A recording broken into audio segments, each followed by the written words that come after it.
Security is first and foremost and will always be a people problem followed directly by a data problem.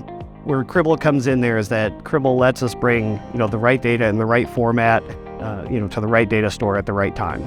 We brought Cribl in mainly to help us with the Splunk Cloud migration.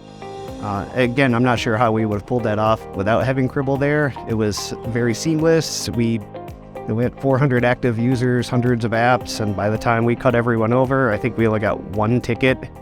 That's because we're able to use Cribl to fork the data to both places, and it was all very, very seamless. We're also using it right now to replace our aging syslog architecture, and it's been just a pleasure. Cribl really helps us fine-tune costs.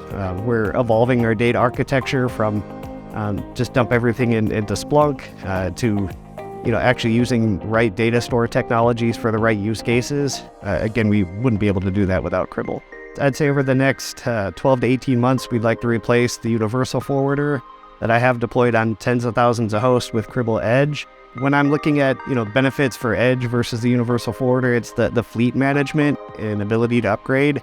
Anytime there's either a new feature or security vulnerability released in the universal forwarder, it's a lengthy process to get that upgraded, and I would really like to shrink that time down. I would describe Cribl as sort of the missing piece of our data foundation. What we love about it is it's an independent way to route and transform data.